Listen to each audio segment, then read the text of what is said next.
Serge, been a long time. So excited to have you on. Thank you.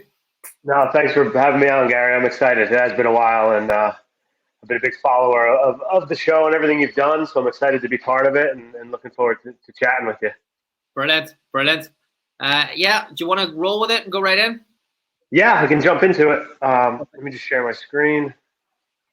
All right, so Gary asked me to come on and talk a little bit about integrating your goalkeepers into your training environment, and what I really wanted to do was just kind of look at the goalkeeping position, where it is today, and look at what everyone's training environment is. And I think everyone's is a little bit different, whether you're in the club environment, the college environment, small club, small college.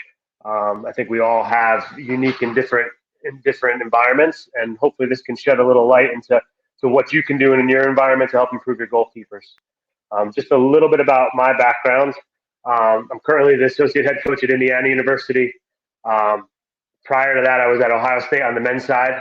And then prior to that, I was with Indiana for 5 years. So this is my second go around here. I've also been fortunate to be part of the youth national teams as a goalkeeper coach and worked with the U17s in their last World Cup cycle. I was a head coach for 2 seasons. I've worked with the ODP programs. When I first started coaching, I worked at the University of Dayton and Slippery Rock. And then one of probably the biggest influences on my goalkeeping pathway was working for Tony DeCicco as part of the Soccer Plus camps. So you can see I've been in a few places. I think one of the things that I've had a chance to kind of reflect on during this quarantine has been the great people that I've been able to work with and the people that gave me opportunities and believed in what I was trying to do and allowed me to be the coach that I am and I'm still continuing to be. So, I think if there's any message for any young coaches out there, keep plugging away, keep working hard, and enjoy the people you're around, because sometimes we spend more time with them than we do our own families. So I've been very fortunate enough to work with some great people. Focus of this presentation, look at the role of the modern goalkeeper. Then take a look at training goalkeepers versus coaching goalkeepers. And for me, I think this is a really, really big, there's a big difference. And I think this is kind of a hot topic. And I think as the position has, changed over the years, I think there needs to be more coaching and less training. And then integrating goalkeepers into your training sessions. And again, this is going to vary from coach to coach, from environment to environment. What is your environment? Do you have a goalkeeper coach? If you don't have a goalkeeper coach, hopefully you can see after this presentation that this isn't a mythical position that only certain people can coach. I think sometimes you need to take a look at, where you're coaching your goalkeeper, what your view is.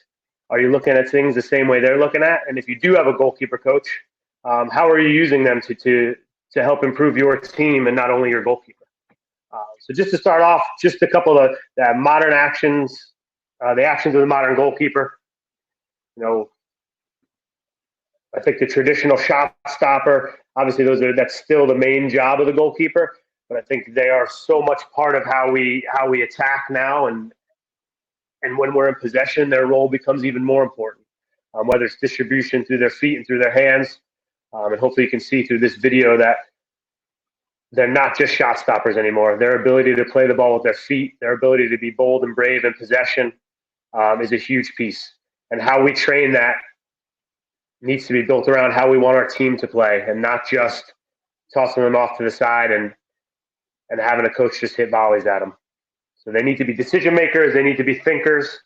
They need to be problem solvers, whether that's protecting the goal out of possession or being part of the attack in possession. And these are just a few highlights from a few of the goalkeepers that I've had the privilege to work with over the past couple seasons. So again, their ability to read the game, their ability to problem solve, and their comfort, in possession and out of possession. So again, for me, I think the longer I've been doing this, the more important it's become, not only for goalkeepers to be technically good, but for them to be able to solve problems and make decisions. Because the game is going to present so many different situations. There's not just one good solution. And I think it's important to empower our goalkeepers to have a toolbox that they can go to figure out what the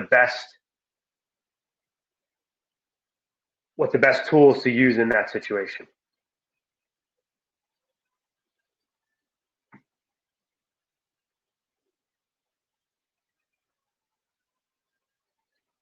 So again, whether it's in possession, whether it's dealing with crosses, shot stopping, there's a multitude of things that our goalkeepers do and that the modern goalkeeper must do. And I think it's important that we're training all those facets, not only in isolated training sessions, but within our team component as well.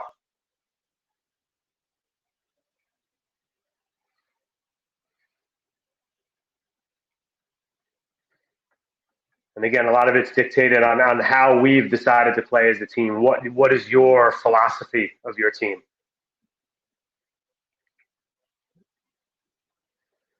So just going through what are the game actions, as you can see, they're not only the traditional goalkeeping roles, but I think they're also evolved into a soccer player. A modern goalkeeper needs to be a soccer player. And you can see at the highest levels with the Edersons, with Ter Stegen, with, at the highest level, they are just as good with their feet as some of the outfield players. And I think it's important that they're trained like a soccer player. 7-to-1 right now is the feet to hands ratio. Obviously, that involves not only set pieces with goal kicks and things like that, but in possession with balls played back to them. So it's important again for us in our environments to make sure that our goalkeepers are in a realistic training environment, that they're doing realistic actions. And how does that change the way we train? I think it goes back to the old days of just goalkeepers going off in the corner and then joining the team when you're going to do shot stopping or when you're just going to play. I think it's thinking of ways to involve them. Again, if you have the benefit of having a goalkeeper coach, there's some co-design that can come within that. And I think that balance between isolation and integration is very important. And one of the biggest pieces is building the team's confidence in your goalkeeper and their connection to the team and the team's understanding of how important they are and how we're going to play.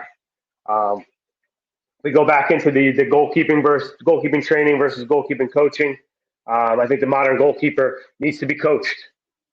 And that's being able to make decisions. That's being able to read situations and have a tactical understanding and being able to figure out what technique needs to be applied. I think too often we're in the training where it's just technical ability and technical components. And we've all seen these goalkeepers who look amazing in those training environments, but when they have to make tactical decisions, there seems to be a struggle there. And I always go back to this video, as we've all seen, and quarantine has brought some interesting things out. This is probably an extreme example, but this is very much a technical application of goalkeeping with not a whole lot of thought process, and hopefully everybody gets a little laugh from this.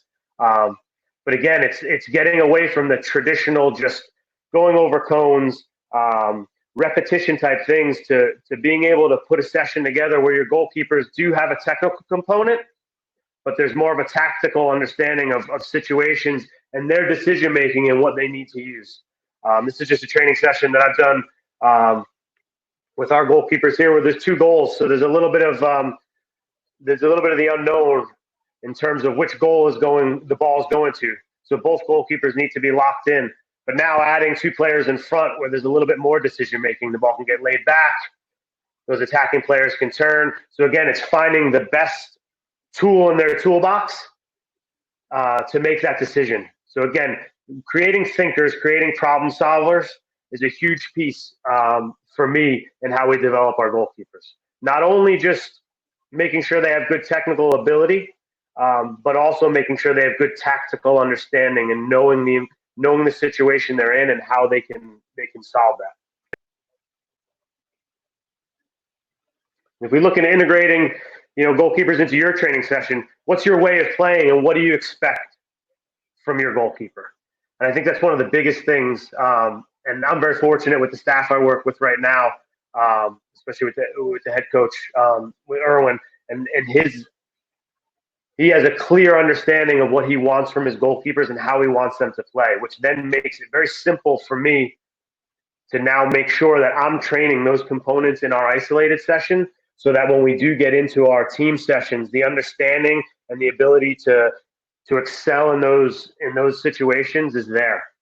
If you just want your goalkeeper to keep the ball in the back of the net, but you also want them involved in your build-up, but you haven't established that with them, and you haven't established how they're going to do that or what you want them to do, it's very difficult for them to be confident and good at what you want them to do. So I think the understanding of how you want to play and what your expectation and what your role of your goalkeeper is within that, not just in the traditional sense of keep the ball in the back of the net.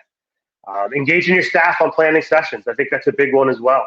If you're fortunate enough to have a goalkeeper coach, having conversations with them about how the goalkeeper's role is important in here, and what are some of the things that from a goalkeeping perspective you're looking at in this situations, whether it's building out of the back, whether it's initiating a counterattack, whatever it is, whether it's just a simple, dealing with crosses. From a goalkeeping perspective, what is important? What are you looking at? And how can we layer that in so that our team are all on the same page and have that understanding?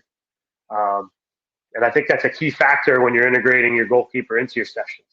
I think that, and if you don't have a goalkeeper coach, what are you doing to help educate yourself about the position, looking at it from their perspective in terms of what their role is in that situation and how you can help them build confidence in that. I think the outsider role of a goalkeeper has kind of gone a little bit. They're very much part of the team, and we need to make sure that they're included in that thought process.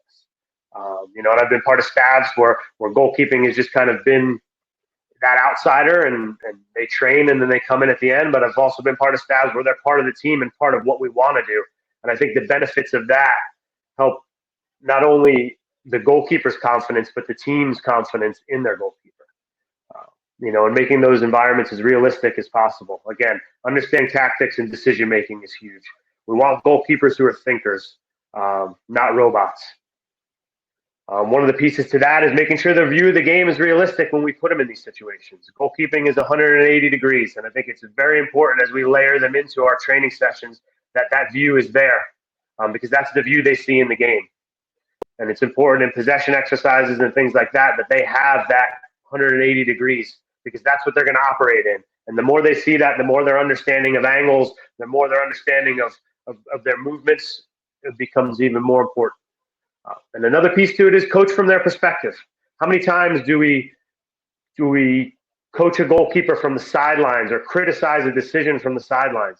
Just by popping in behind the goal gives you another point of view and gives you an opportunity to see what they see, which allows you to give more meaningful information and more meaningful feedback. And I think that's really important, whether you're a goalkeeper coach or whether you're just an assistant coach or a head coach. Seeing it from their view and having their understanding of why they potentially played a ball somewhere or why they were in this position for that shot makes it a lot easier to have those conversations, because from the sideline, it's real difficult to see that.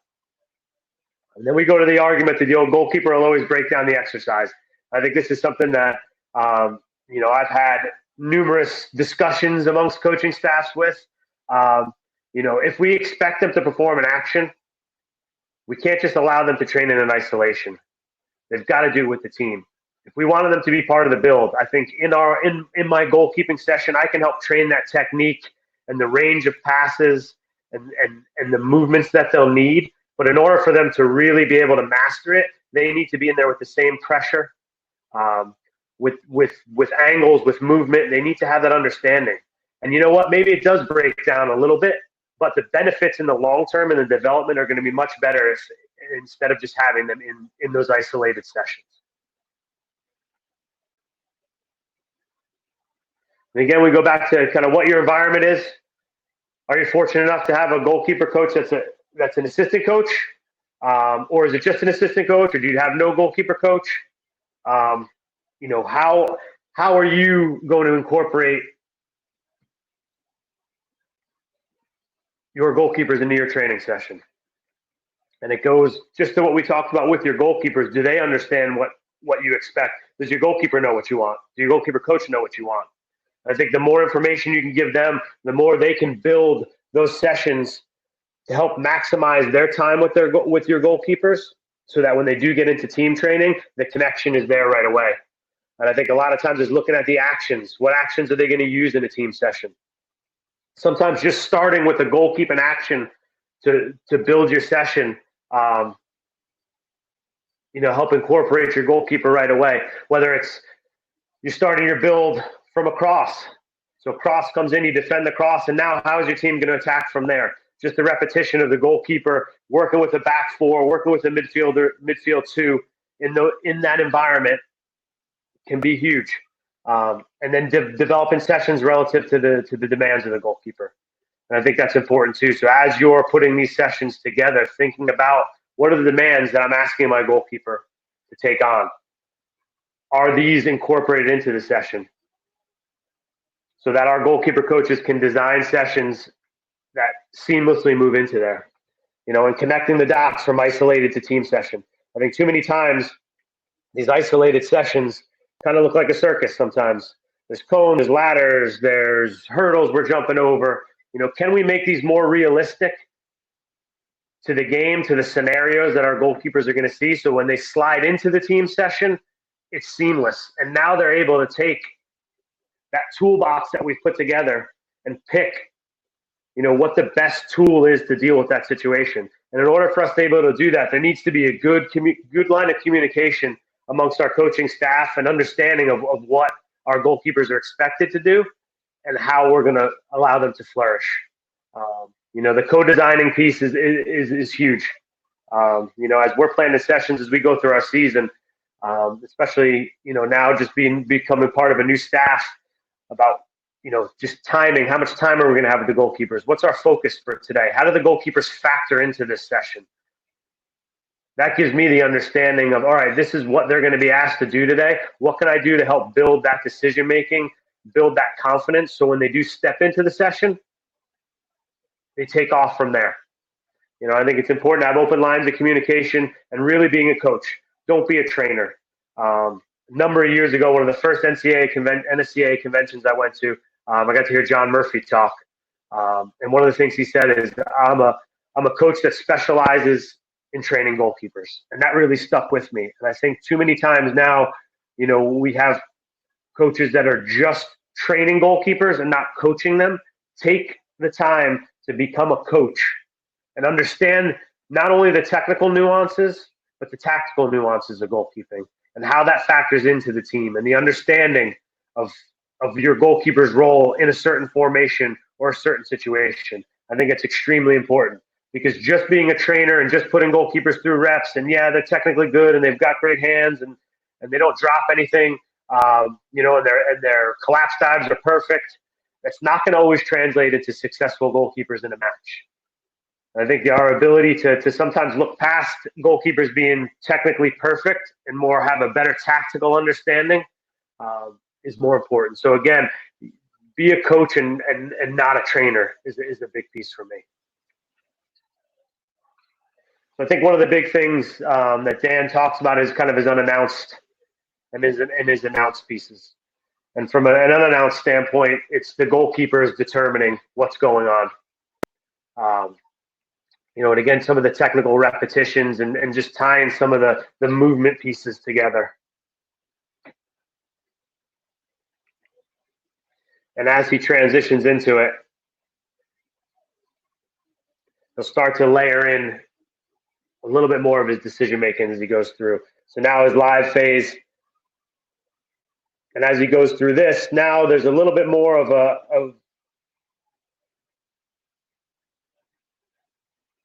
a surprise element coming into this.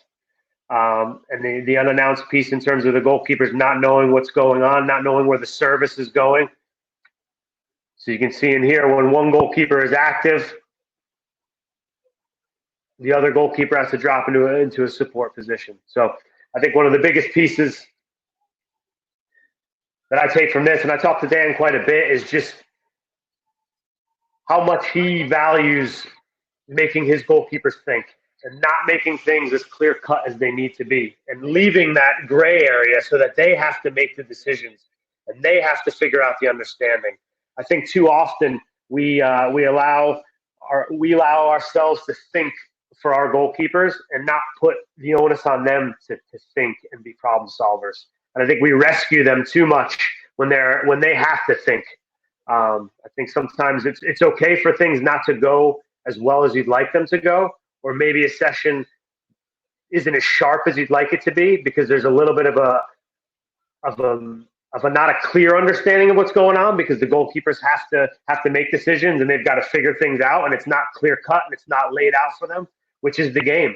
The game can be messy, the game can be ugly. And I think it's okay for our sessions sometimes to look like that. And I think we need to get away from that fear of it's got to be perfect. It's got to be, every technique, every decision has to be there. It's okay for them to fail. And I think when they fail and when they're able to analyze why they failed, the benefits of them and their understanding of decisions and what needs to be made increases tenfold. So I think Dan does a great job of layering in the tactical pieces into his training sessions before they get into the team session. Next one in here is just an isolated session into a team session.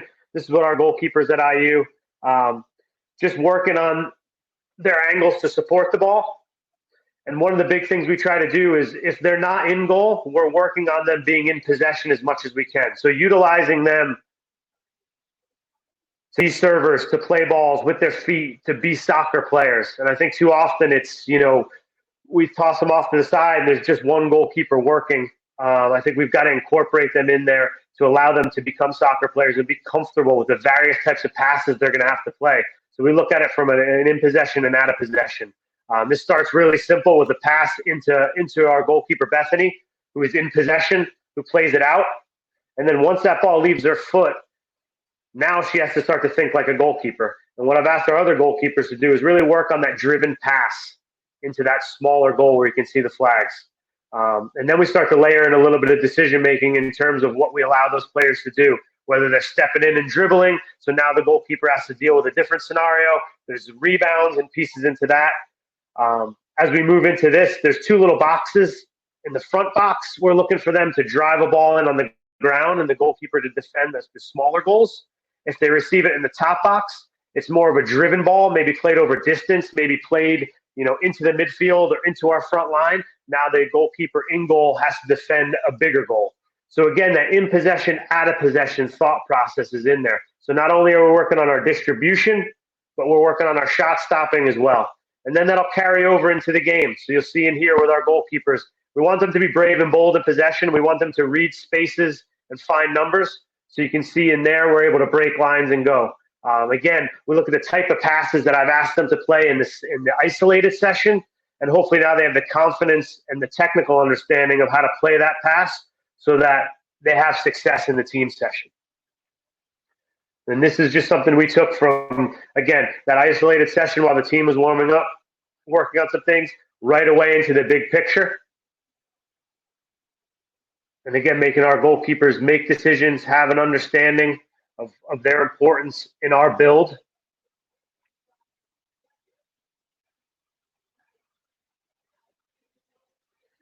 And one of the things I love is as this clip builds and starts to end, you'll see the goalkeeper on the far end.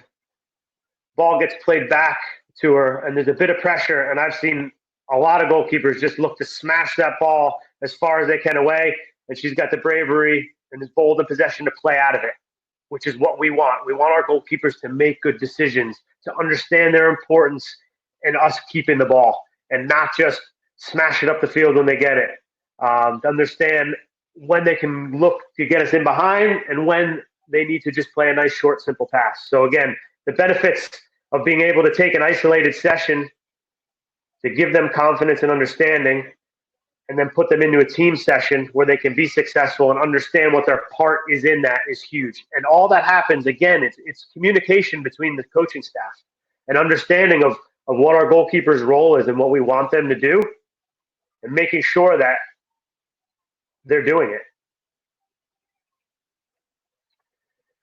Got a couple other just little video slides as we go through this, Dan, just from some other goalkeeper coaches that I've worked with. This comes from the Crew Academy. David Winters, a good friend of mine, the former MLS goalkeeper coach who's now working with the Crew Academy.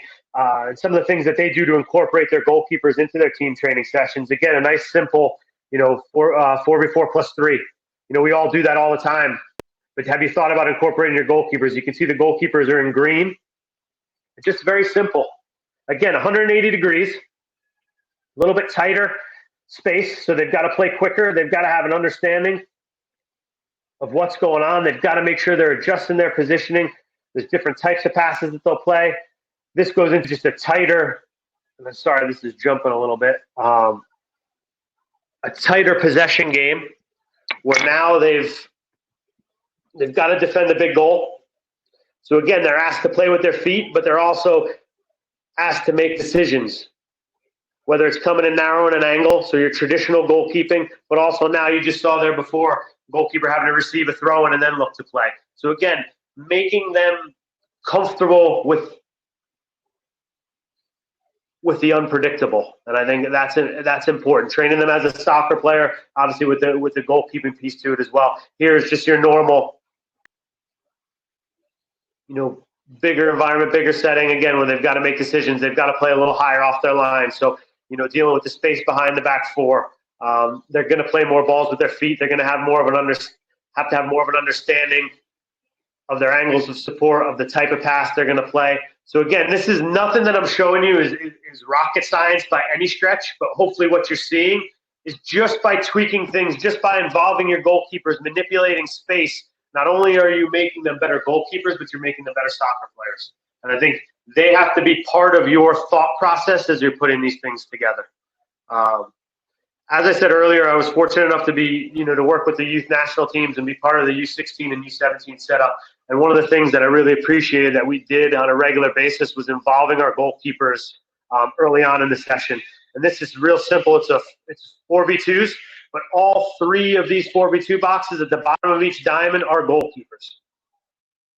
And what they're looking to do is build to the top of the diamond and then build back. So again, the movements, the understanding of if they step in with the ball, how they can draw a defender to then open space up. So being comfortable in possession, being comfortable under pressure, and all part of how we want to play when we're in possession. So again, we've all done these 4v2s, but how many times have we excluded our goalkeepers from it? And I think including them in there is a huge piece. Does that make it, your traditional goalkeeper session all the time? Maybe not. Maybe you start with 15 minutes of goalkeeper training, then you join the team for a bit, and then maybe you're back in an isolated environment and then back with the team again. There's nothing wrong with that. But again, if you're communicating and you're preparing and you have your goalkeeper in mind as you're doing this, I think you can create a tremendous environment. If you're just winging it as you go along because there's no communication amongst the staff and no understanding of what the roles are within the team and what the expectation is for our goalkeepers in that environment, it's not going to work. So I think, again, if you take anything out of this, it's that, the open lines of communication, what you expect from your goalkeeper and how you want to play, and now how can you layer that into your isolated sessions to your team sessions to make sure that everyone's on the same page. This again, just back to us at IU training inside this past spring. It's 3v3 plus 3. Very simple exercise. Again, we've all done it. What we use as our goalkeepers is the end line players in here. We can obviously change what our thought process is within this in terms of what we're looking to do, whether it's a certain amount of passes or if the defending team wins the ball, they counter to the smaller goals. But our goalkeepers are a big part of this. They're big pieces, those neutral players. Again, 180 degrees. They're seeing the game like they would see it, in a match. The movements, the type of ball, the texture of ball all becomes really important. And again, we can work on these little pieces in isolation, but in order to replicate the demands and the pace that they have to play at and the pressure they're going to see, they have to be part of the team session.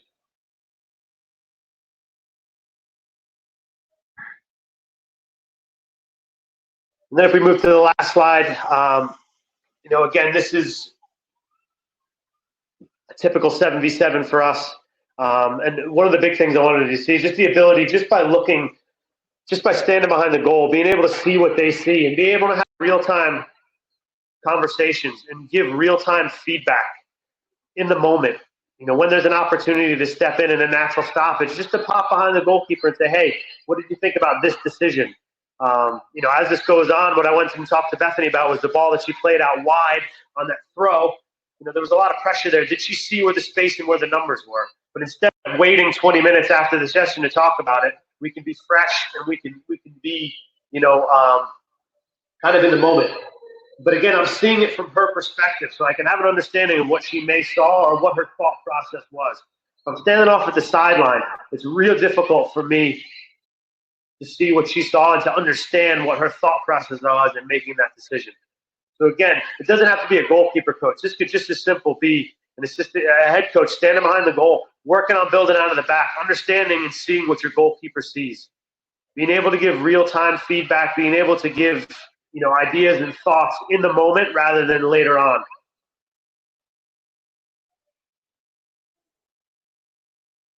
And again, I just threw a camera behind the goal as we were finishing up a session just before we finished training. And again, it allows me in a natural stoppage just to pop in and talk to Bethany about some of her decisions, about what her thought process was.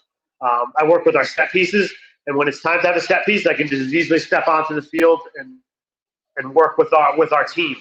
So again, just because I'm behind the goal doesn't limit me just to work with the goalkeeper, but it enhances my ability to work with my goalkeeper and make sure that I understand what her thought process is.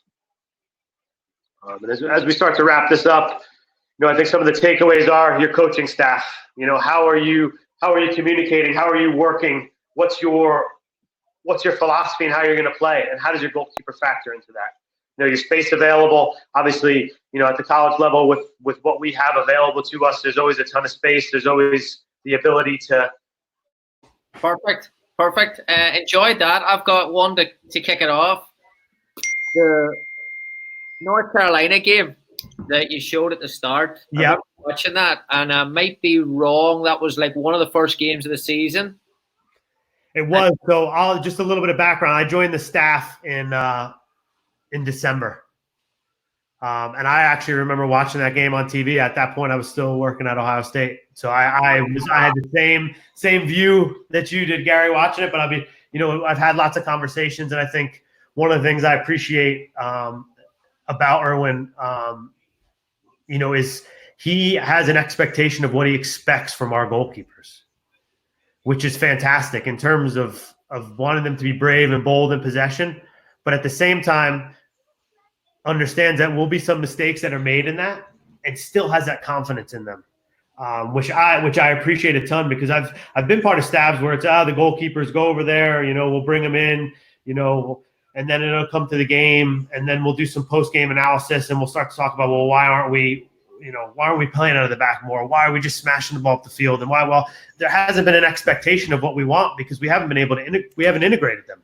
And I think that's one of the things that he has done a tremendous job of, is the expectation of what he wants from them, but also integrating him into the training session so that they know what their role is, and that come match day, it's part of their DNA and part of their thought process, if that makes sense. So how do you guys, I suppose, measure success in the build-up against the press, for example? Like if there is a match, like if you play North Carolina first game of the season again next year, how would you go into that game? I don't think much would change. I think what we're looking for is, trying to find that extra player, trying to find that space, being confident in possession and not being frantic. And I think that's, I worked with Bethany a number of years ago, and then, fast forward to now and seeing her, and just her, and probably still not where we want her to be exactly, but her confidence and her ability to play under pressure has grown so much. And I think it's because it's on a daily basis in training that expectation is there. And that environment is there constantly. Brilliant. I'll take a few questions here. Start with Stephen.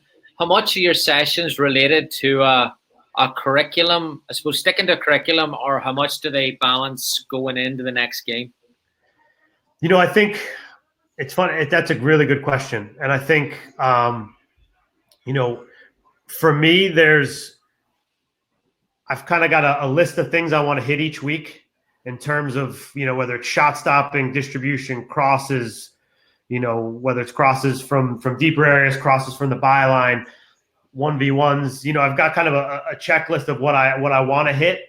But what a lot of times I end up doing is looking at what are we going to see in the upcoming game.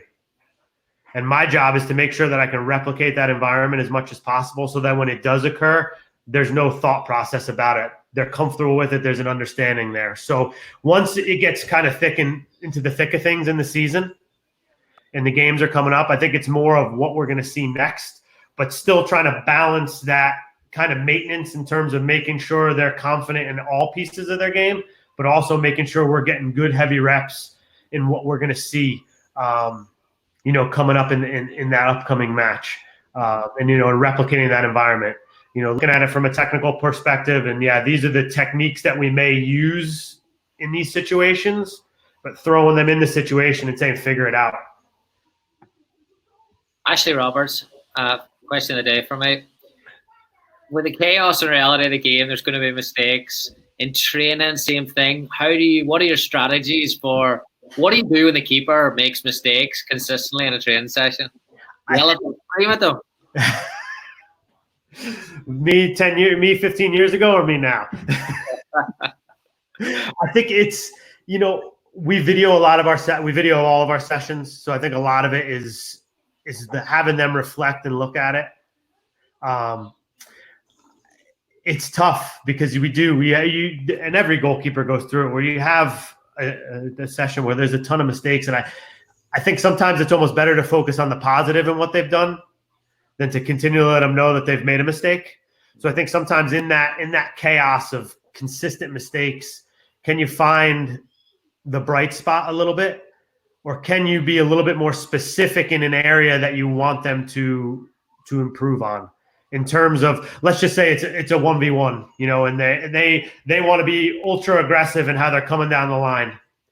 Can you, instead of taking that aggressiveness away, can you coach what the shape looks like and their timing and their set to give them a better opportunity to make a save? Because I think sometimes trying to make wholesale big changes if something's not going on in the moment when things kind of are chaotic is tough. I think when you can really start to break things down is post-training, when you can go back and have them look at it and sit down and have a conversation.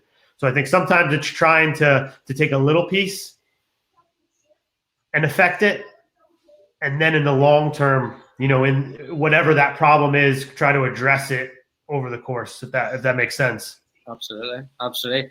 Carly has asked about the periodization aspect. How do you build the physical scheduling for the week, especially at the college level where it's tough. And I think I even look back to this season on the women's side, it's Thursday, Sunday. With the men, we would play a weekday game and a weekend game. So we barely had any time to train. So I think a lot of it is, what I try to do is at the beginning of the week, I try to ramp things up as much as I can. And then as we start to get closer to the match, I try to start to kind of taper a little bit. I think by tapering, it's more the manipulating of the time we're doing stuff, not necessarily the intensity, because I do think there's a lot to be said for a short, sharp session the day before a game, whether it's reactions or things like that, but it's not going to be something that's overly taxing over 30 or 40 minutes. I think it's maybe 10, 15 minutes. I also think getting to know your goalkeepers and understanding what they want and what they need helps a lot in how you build that periodization. But I would say early on in the week is when things are probably going to be the bigger, larger pieces. And then as we start to get into the game, closer to match day, that's when things will taper from a time perspective. But it becomes really difficult when you start to get into the meat of the season and matches are coming, thick and fast. So sometimes the periodization may not necessarily be perfect, but it's more the preparation and the confidence that you're trying to build in your goalkeeper and getting to know them. If I take Parker, our goalkeeper from last year, crosses were a big thing from him. And maybe we were doing a little bit more jumping than we probably should have closer to a match. But I knew if we got some good reps in and he saw the ball well and his footwork felt good, that come that game, anything that he had to deal with in the air, he'd have a good little bounce to him. Good question here from Eric talk about difference in levels of players. He's asked about difference in age and confidence. So you've got a senior who's confident, loud, and you've got this freshman who's got high ability but has not quite found themselves in terms of that self-confidence. How do you manage that there in a training set?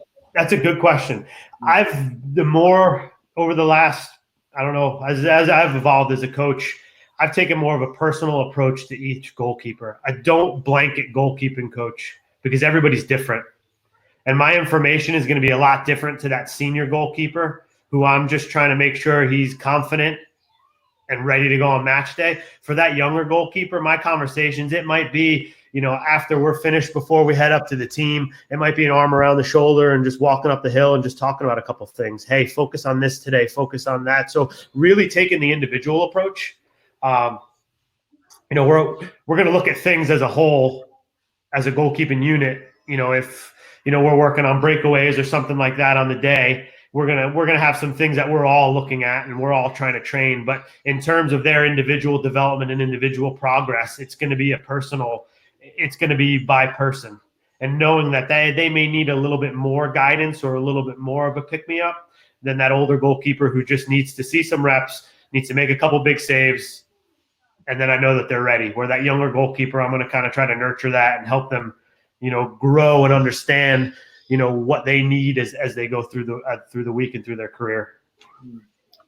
Ronan McGann has asked, now, you mentioned there about working with Erwin and obviously how you incorporate, and it's very, very heavily driven to the goalkeeper decision making. But you also said that you've been in stages where you haven't.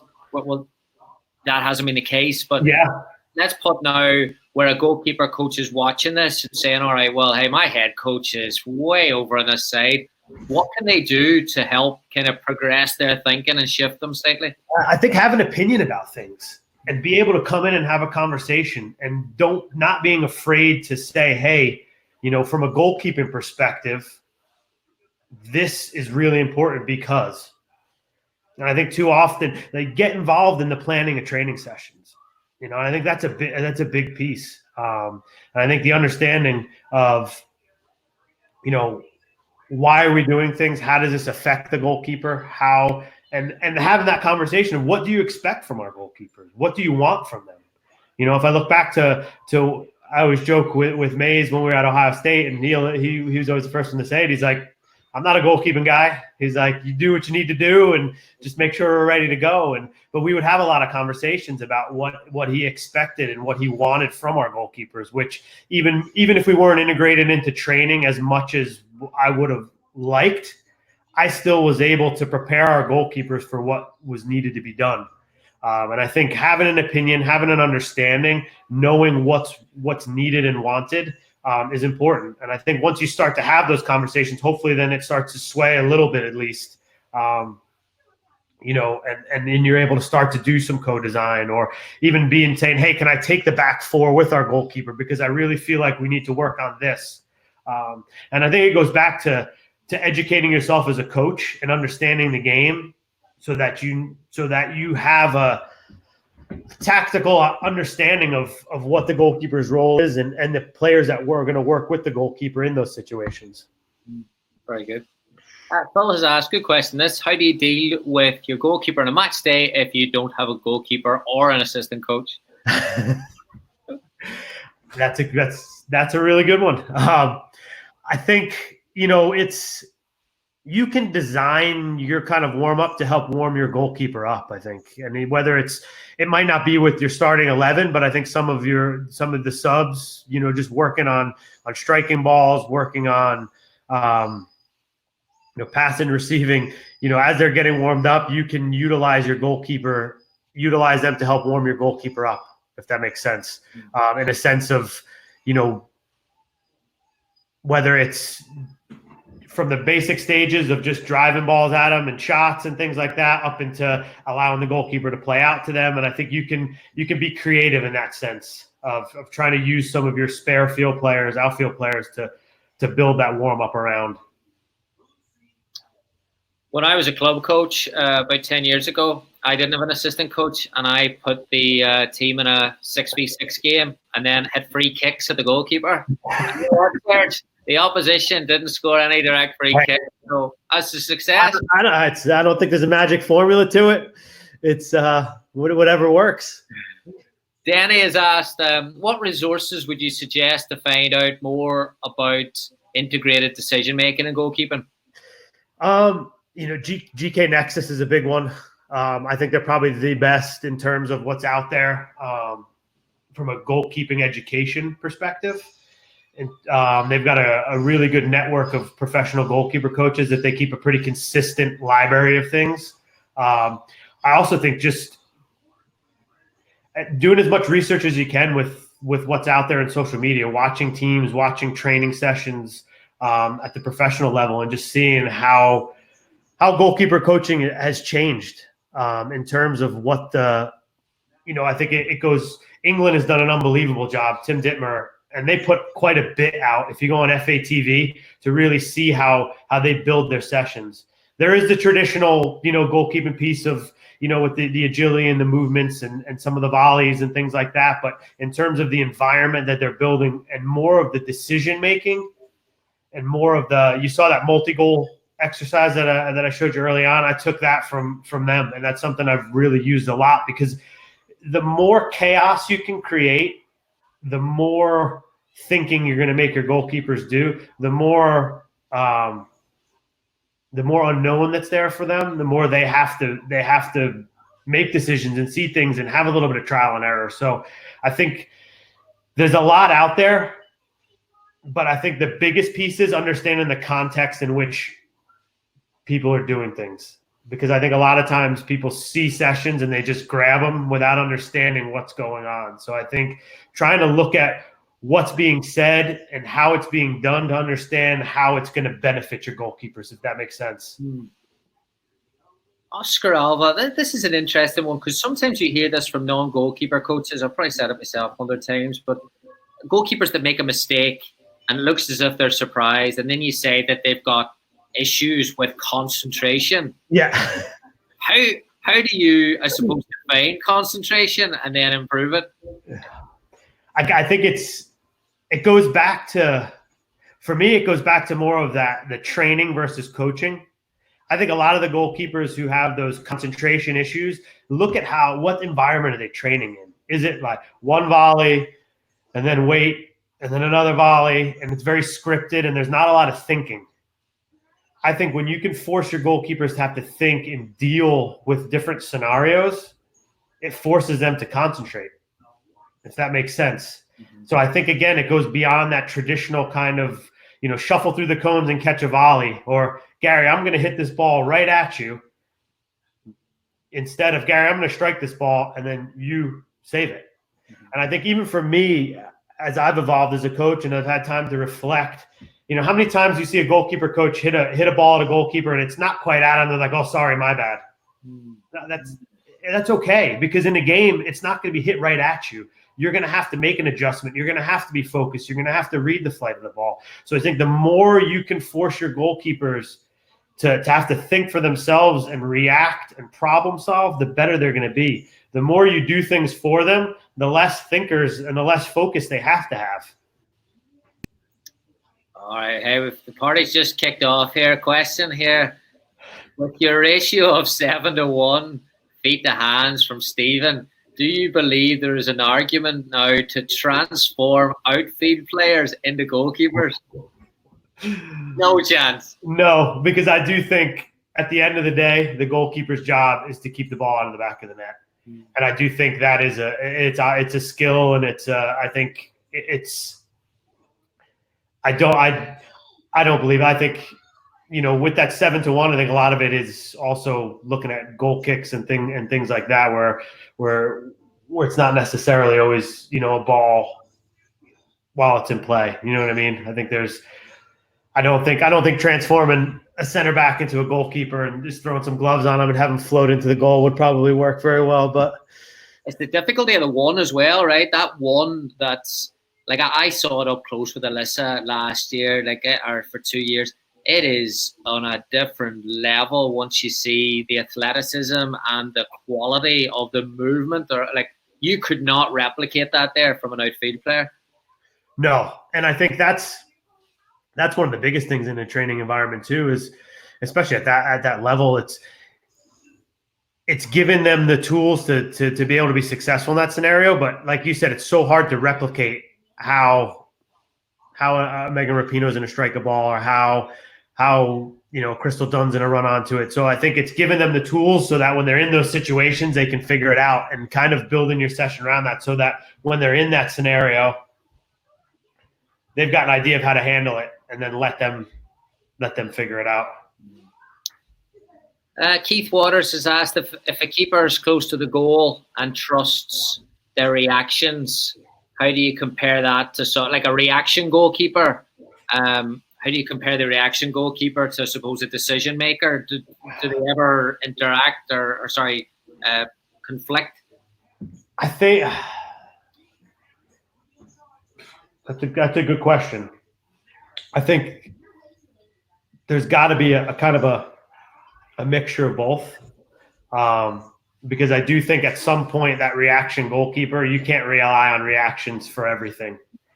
So I do think there's a time where you have to be, and we've seen it 1,000 times at every level, where that ball's played through, or it's a last-minute glancing header where you've got to be set and react. But I also think you're going to do yourself a disservice if you're just kind of camped out waiting for that, because there's too many variables, too many scenarios where you've got to be a bit of a thinker and your positioning comes into effect. If you're a reaction goalkeeper, I think it's only going to get you so far. And that's where I think the positioning and the understanding and the efficiency of your movements become really important. I do think you see more goalkeepers playing a little bit closer to the line these days, just because of to give themselves more time to react. Especially balls struck from distance with the way the ball moves now. You don't see as many goalkeepers probably as you did back in the day playing 6-7 yards off their line. You look at Hugo Lloris is probably a great example, and he's a pretty big guy. I mean, he's not a giant goalkeeper, but he's not a small goalkeeper by any stretch. And if you look at his positioning, he keeps himself pretty tight because it allows you to react. But I think that's a piece to the puzzle and not just the main way they're making saves. Okay, last two for you. One for me, and then I'll take Andy's. For me, Ratty, I used to always have this argument with Ratty, and he's probably listening, so I want to get your thoughts. Goalkeeper coaches, especially at the highest level, they're given levels of feedback all the time on every action, and the keepers want that as well. Is there a danger of making the keeper too reliant on feedback for everything? I do think that one, I think is knowing your goalkeeper and kind of what makes them tick and what makes them confident. But I also do think that we do rely on that too much at every level. And I think sometimes we rescue them too much instead of letting them fail. Sometimes we over celebrate what they do, and sometimes I think we rescue them too early. And I listened to a goalkeeping webinar that the FA did not long ago, and that was one of the biggest things I took from it. And it made me really think about how many times do we step in and intervene and give them too much information instead of just saying, you know what do you think went wrong? Because I find myself talking to my goalkeepers a lot about, should I have done this? What do you think? Because in the game, I'm not going to be in your ear telling you what you've got to start to think. Now, what I do like to hear is when they start to use some of the verbiage and some of the things we've talked about in why they made a decision. Then to me, all right, things have started to click. But I also think on the flip side of it is we can't go crazy every time they make a good save, because every time one of our midfielders makes a good pass, do you jump up and down and over celebrate? So I think there's got to be that balance between it. And I think goalkeeping is probably a prime example of both of those extremes of over celebrating something and then rescuing when things aren't going well and not allowing them to walk off of a session and go, you know what? You don't have to end on a save all the time. It's okay to not end on a save and make a mistake and have to figure it out. And I think that's something I think I've learned along the way and in talking to different goalkeeper coaches and listening to different goalkeeper coaches, something that's really starting to out a little bit more. Brilliant. Okay, last one, and this is another one that I've from Andy, one that Ratty and I have had this conversation so many times walking off the training field, because you want the number two to push the number one in every environment. Yeah. How much do you need, or how much do you keep, or even rely, or even require harmony between the goalkeepers? I think there has to be a level of respect and understanding that in training we're trying to make each other better, and we're gonna work hard, and we'll do everything we can. But at the same time, you've got to foster that competition. So I don't think it needs to be harmony, but I think there needs to be respect and understanding that the better we make each other is going to make the team better. And the better we are, the better the team's going to be. But in saying that, just because you're the number one doesn't mean you need to roll over and let you win everything. So I think there needs to be a respect and an understanding that we're in this for the right reason. But I think from a competitive standpoint, allowing them to be competitors within, and I think it's up to us as goalkeeper coaches to create a competitive environment where the number one's not always getting everything they want, or not always, catered to them. That they've got to, there's got to be a bit of work put into it. But I also think there's a time and a place when you're doing that, and there's got to be balance. You're not doing that the day before a game. Yeah. And I think as your season goes on, you're kind of figuring that out. But I think, preseason and the off season, and as you go through the season, but I think you have to foster that as a goalkeeper coach. You've got to create that environment, and they've got to understand. But I do think that, there needs to be a level of mutual respect, but when it's time to train, it's time to train. Let's get after it and have some fun. Brilliant. There, it's top class. Really enjoyable. Thanks, guys. I appreciate you having me on here. Hopefully everybody enjoyed it. No problem. It's been great. There's a couple of people asking if you send me would you be open to sharing the file? Absolutely. Yeah. If you send that to me in a WeTransfer, then I can give the link to all the people and. Yeah, absolutely. Brilliant. Because I'm sharing videos as well. Yeah. Yeah. No, I'd be more than happy to. Brilliant. Thanks everyone, and Serge, stay safe, and we'll talk very soon. All right, Gary. Take care. Thanks again for having me.